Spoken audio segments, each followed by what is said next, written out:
Little Women by Louisa May Alcott. Chapter 33. Joe's Journal. New York, November. Dear Marmee and Beth, I'm going to write you a regular volume, for I've got heaps to tell, though I'm not a fine young lady travelling on the continent.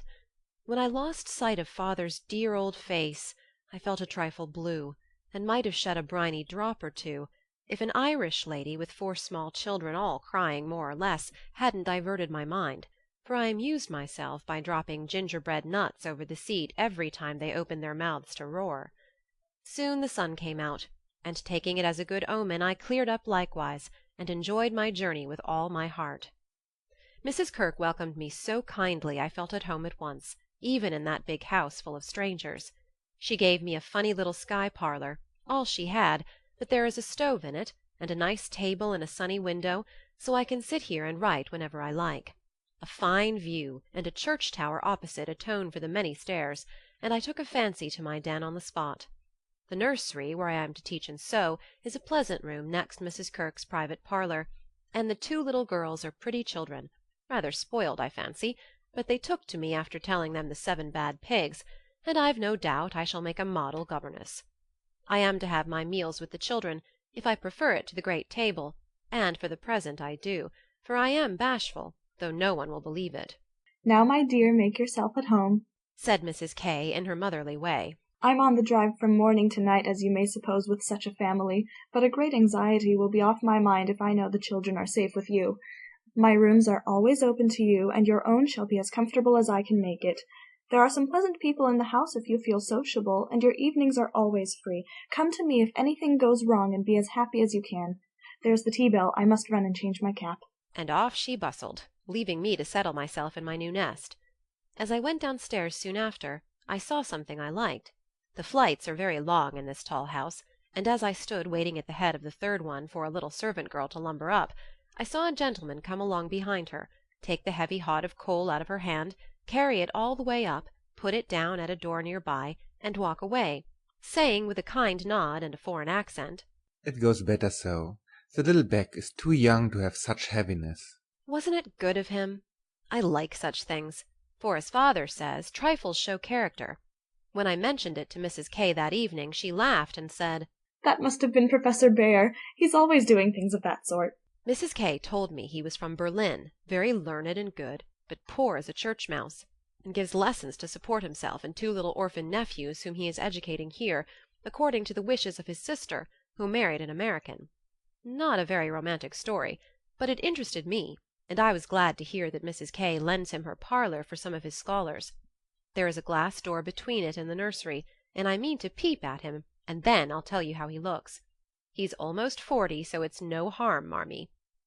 After tea and a go-to-bed romp with the little girls, I attacked the big work-basket, and had a quiet evening chatting with my new friend. I shall keep a journal letter, and send it once a week, so good night, and more to-morrow. Tuesday Eve. Had a lively time in my seminary this morning, for the children acted like Sancho, and at one time I really thought I should shake them all round. Some good angel inspired me to try gymnastics, and I kept it up till they were glad to sit down and keep still. After luncheon the girl took them out for a walk, and I went to my needlework like little Mabel with a willing mind. I was thanking my stars that I'd learned to make nice buttonholes, when the parlour door opened and shut, and someone began to hum "Kennst du das Land?" like a big bumblebee. It was dreadfully improper, I know, but I couldn't resist the temptation, and lifting one end of the curtain before the glass door, I peeped in. Professor Bhaer was there, and while he arranged his books I took a good look at him. A regular German, rather stout, with brown hair tumbled all over his head, a bushy beard, good nose, the kindest eyes I ever saw, and a splendid big voice that does one's ears good, after our sharp or slipshod American gabble. His clothes were rusty, his hands were large, and he hadn't a really handsome feature in his face, except his beautiful teeth.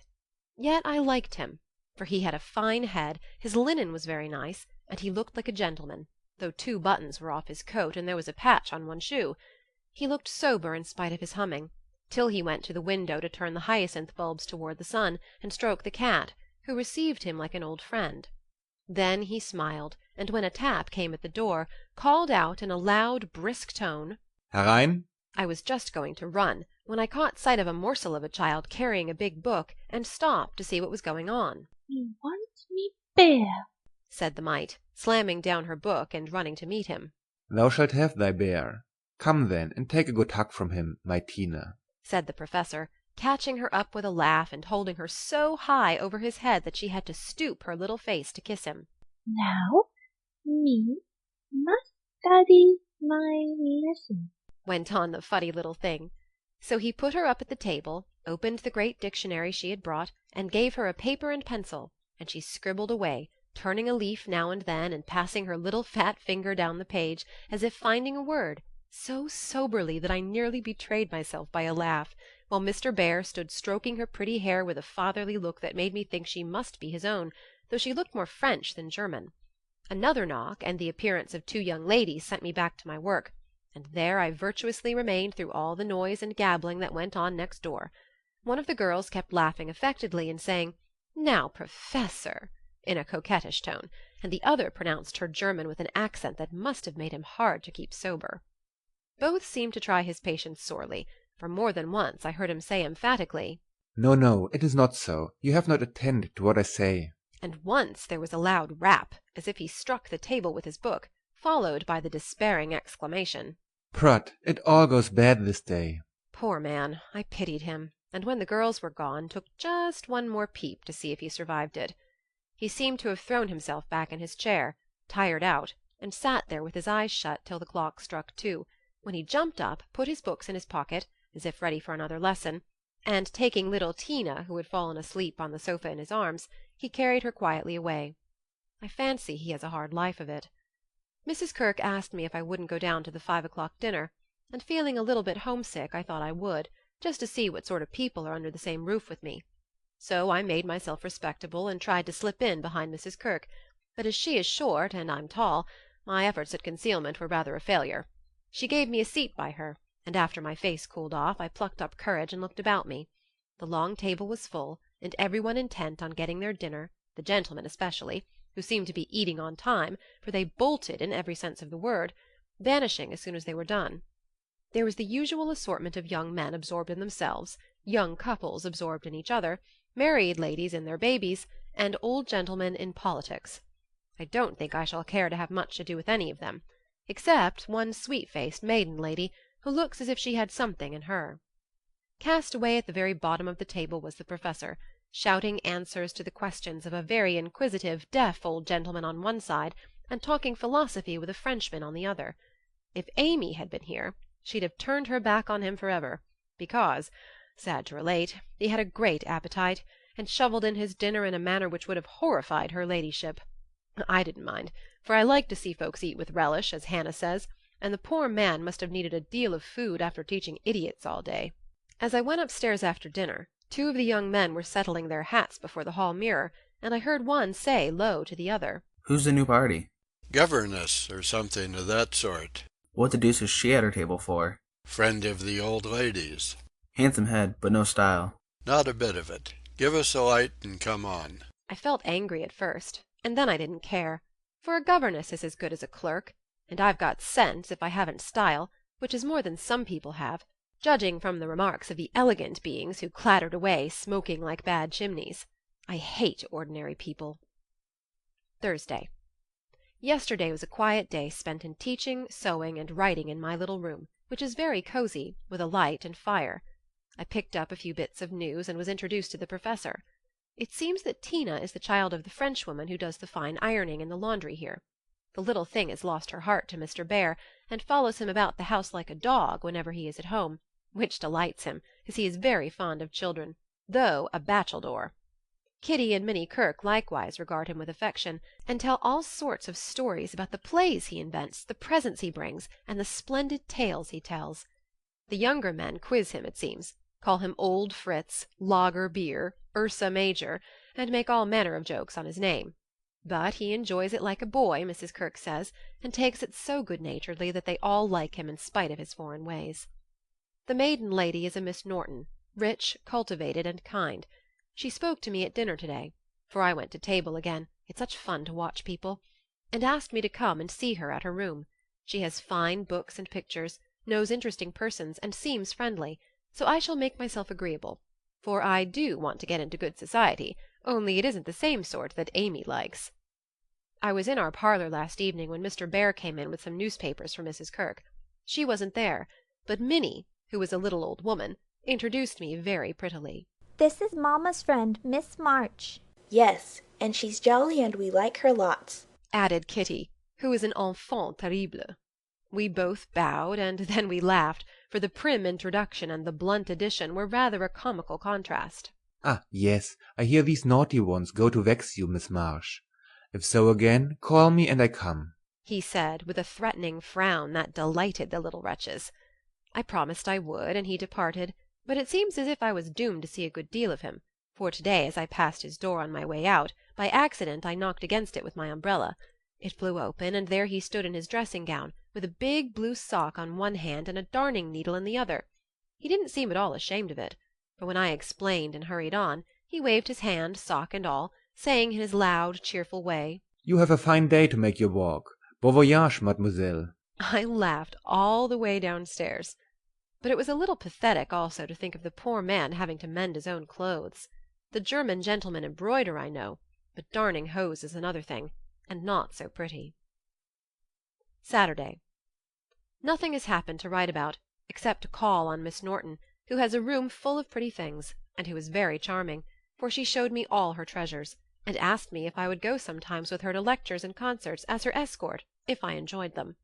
She put it as a favour, but I'm sure Mrs. Kirke has told her about us, and she does it out of kindness to me. I'm as proud as Lucifer, but such favours from people don't burden me, and I accepted gratefully.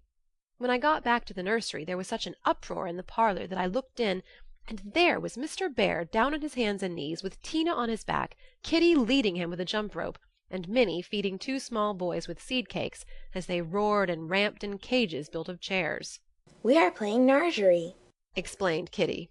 This is mine Evelyn, added Tina, holding on by the professor's hair. Mamma always allows us to do what we like Saturday afternoon when Franz and Emil come, doesn't she, Mr. Bear? said Minnie. The Effelunt sat up, looking as much in earnest as any of them, and said soberly to me, I give you my word, it is so.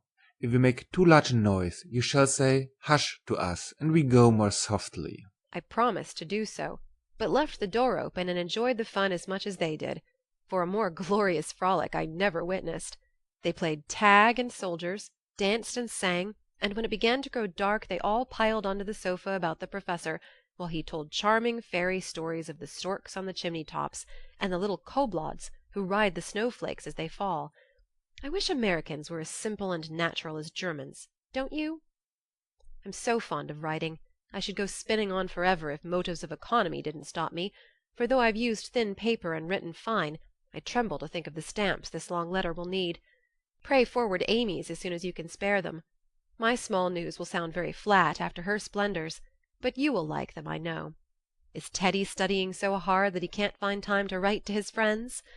Take good care of him for me, Beth, and tell me all about the babies, and give heaps of love to everyone. From your faithful Joe. P.S.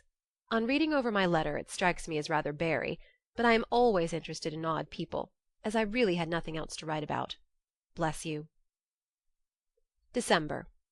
My precious Betsy. As this is to be a scribble-scrabble letter, I direct it to you, for it may amuse you and give you some idea of my goings-on, for though quiet they are rather amusing, for which oh, be joyful. After what Amy would call Herculaneum efforts, in the way of mental and moral agriculture, my young ideas begin to shoot, and my little twigs to bend as I could wish. They are not so interesting to me as Tina and the boys, but I do my duty by them, and they are fond of me. Franz and Emil are jolly little lads, quite after my own heart, for the mixture of German and American spirit in them produces a constant state of effervescence. Saturday afternoons are riotous times, whether spent in the house or out, for on pleasant days they all go to walk like a seminary, with the professor and myself to keep order, and then such fun. We are very good friends now, and I've begun to take lessons. I really couldn't help it, and it all came about in such a droll way that I must tell you. To begin at the beginning, Mrs. Kirk called to me one day as I passed Mr. Bear's room where she was rummaging. "Did you ever see such a den, my dear? Just come and help me put these books to rights, for I've turned everything upside down trying to discover what he has done with the 6 new handkerchiefs I gave him not long ago." I went in, and while we worked I looked about me, for it was a den to be sure. Books and papers everywhere, a broken meerschaum, and an old flute over the mantelpiece as if done with, a ragged bird without any tail chirped on one window-seat, and a box of white mice adorned the other. Half-finished boats and bits of straying lay among the manuscripts. Dirty little boots stood drying before the fire, and traces of the dearly beloved boys, for whom he makes a slave of himself, were to be seen all over the room. After a grand rummage 3 of the missing articles were found, one over the bird-cage, one covered with ink, and a third burned brown, having been used as a holder. "Such a man!" laughed good-natured Mrs. K. as she put the relics in the rag-bag. "I suppose the others are torn up to rig ships, bandage cut fingers, or make kite-tails. It's dreadful, but I can't scold him. He's so absent-minded and good-natured. He lets those boys ride over him roughshod. I agreed to do his washing and mending, but he forgets to give out his things, and I forget to look them over, so he comes to a sad pass sometimes." "Let me mend them," said I. "I don't mind it, and he needn't know. I'd like to, he's so kind to me about bringing my letters and lending books." So I have got his things in order, and knit heels into 2 pairs of the socks, for they were boggled out of shape with his queer darns. Nothing was said, and I hoped he wouldn't find it out, but one day last week he caught me at it. Hearing the lessons he gives to others has interested and amused me so much that I took a fancy to learn, for Tina runs in and out, leaving the door open, and I can hear. I had been sitting near this door finishing off the last sock, and trying to understand what he said to a new scholar, who is as stupid as I am. The girl had gone, and I thought he had also, it was so still, and I was busily gabbling over a verb and rocking to and fro in a most absurd way, when a little crow made me look up, and there was Mr. Bear looking and laughing quietly, while he made signs to Tina not to betray him. "So," he said, as I stopped and stared like a goose. "you peep at me. I peep at you, and this is not bad. But see, I am not pleasanting when I say, have you a wish for German?" "Yes, but you are too busy. I'm too stupid to learn," I blundered out, as red as a peony. "Prut, we will make the time, and we fail not to find the sense. At evening I shall give a little lesson with much gladness, for, look you, Miss March, I have this debt to pay." And he pointed to my work. "Yes, they say to one another, these so kind ladies, 'He is a stupid old fellow. He will see not what we do. He will never observe that his sock heels go not in holes any more. He will think his buttons grow out new when they fall, and believe that strings make themselves.' Ah, but I have an eye, and I see much. I have a heart, and I feel thanks for this. Come, a little lesson then and now, or no more good fairy works for me and mine." Of course I couldn't say anything after that, and as it really is a splendid opportunity, I made the bargain and we began. I took 4 lessons, and then I stuck fast in a grammatical bog. The professor was very patient with me, but it must have been torment to him, and now and then he'd look at me with such an expression of mild despair that it was a toss-up with me whether to laugh or cry. I tried both ways, and when it came to a sniff or utter mortification and woe, he just threw the grammar on the floor and marched out of the room. I felt myself disgraced and deserted forever, but didn't blame him a particle, and was scrambling my papers together, meaning to rush upstairs and shake myself hard, when in he came, as brisk and beaming as if I'd cover myself in glory. "Now we shall try a new way. You and I will read these pleasant little Märchen together, and dig no more in that dry book. That goes in the corner for making us trouble."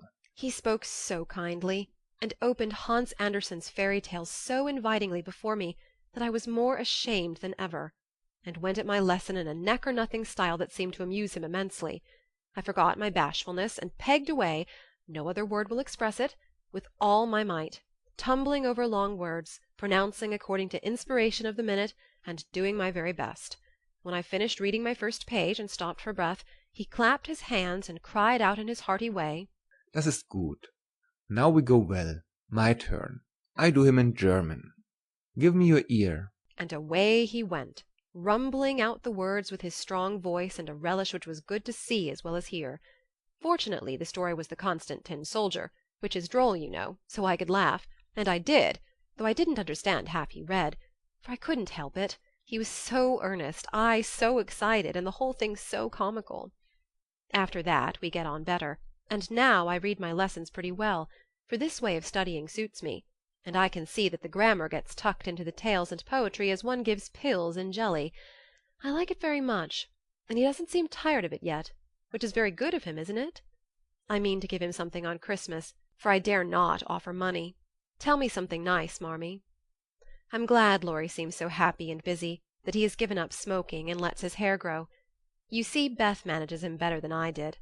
I'm not jealous, dear. Do your best, only don't make a saint of him. I'm afraid I couldn't like him without a spice of human naughtiness. Read him bits of my letters. I haven't had time to write much, and that will do just as well. Thank heaven Beth continues so comfortable. January. A happy New Year to you all, my dearest family, which of course includes Mr. L. and a young man by the name of Teddy. I can't tell you how much I enjoyed your Christmas bundle, for I didn't get it till night and had given up hoping. Your letter came in the morning, but you said nothing about a parcel, meaning it for a surprise, so I was disappointed, for I'd had a kind of feeling that you wouldn't forget me. I felt a little low in my mind as I sat up in my room after tea, and when the big, muddy, battered-looking bundle was brought to me I just hugged it and pranced. It was so homey and refreshing that I sat down on the floor and read and looked and ate and laughed and cried, in my usual absurd way. The things were just what I wanted, and all the better for being made instead of bought. Beth's new ink bib was capital, and Hannah's box of hard gingerbread will be a treasure. I'll be sure to wear the nice red flannels you sent, Marmee, and read carefully the books Father has marked. Thank you all, heaps and heaps. Speaking of books reminds me that I'm getting rich in that line, for on New Year's Day Mr. Bear gave me a fine Shakespeare. It is one he values much, and I've often admired it, set in a place of honor with his German Bible, Plato, Homer, and Milton, so you may imagine how I felt when he brought it down without its cover and showed me my own name in it, from my friend Friedrich Bear. You say often you wish a library. Here, I give you one, for between these lids, he meant covers, is many books in one. Read him well, and he will help you much, for the study of character in this book will help you to read it in the world and paint it with your pen. I thanked him as well as I could, and talk now about my library as if I had 100 books. I never knew how much there was in Shakespeare before, but then I never had a bear to explain it to me. Now don't laugh at his horrid name. It isn't pronounced either bear or beer, as people will say it, but something between the two, as only Germans can give it. I'm glad you both like what I tell you about him, and I hope you will know him some day. Mother would admire his warm heart, Father his wise head. I admire both, and feel rich in my new friend Friedrich Bear. Not having much money, or knowing what he'd like, I got several little things, and put them about the room, where he would find them unexpectedly. They were useful, pretty, or funny, a new standish on his table, a little vase for his flower, he always has one, or a bit of green in a glass to keep him fresh, he says, and a holder for his blower, so that he needn't burn up what Amy calls bouchoir. I made it like those Beth invented, a big butterfly with a fat body, and black and yellow wings, worsted feelers, and bead eyes. It took his fancy immensely, and he put it on his mantelpiece as an article of virtue, so it was rather a failure after all. Poor as he is, he didn't forget a servant or a child in the house, and not a soul here, from the French laundry woman to Miss Norton, forgot him. I was so glad of that. They got up a masquerade, and had a gay time on New Year's Eve. I didn't mean to go down, having no dress, but at the last minute Mrs. Kirke remembered some old brocades, and Miss Norton lent me lace and feathers. So I dressed up as Mrs. Malaprop, and sailed in with a mask on. No one knew me, for I disguised my voice, and no one dreamed of the silent, haughty Miss March, for they think I am very stiff and cool, most of them, and so I am to whipper-snappers, could dance and dress, and burst out into a nice derangement of epitaphs, like an allegory on the banks of the Nile. I enjoyed it very much, and when we unmasked it was fun to see them stare at me. I heard one of the young men tell another that he knew I'd been an actress, in fact. He thought he'd remember seeing me at one of the minor theatres. Meg will relish that joke. Mr. Bear was Nick Bottom, and Tina was Titania, a perfect little fairy in his arms. To see them dance was quite a landscape, to use a Teddyism. I had a very happy New Year after all, and when I thought it over in my room I felt as if I was getting on a little in spite of my many failures, for I'm cheerful all the time now, work with a will, and take more interest in other people than I used to, which is satisfactory. Bless you all. Ever your loving, Joe. End of chapter 33.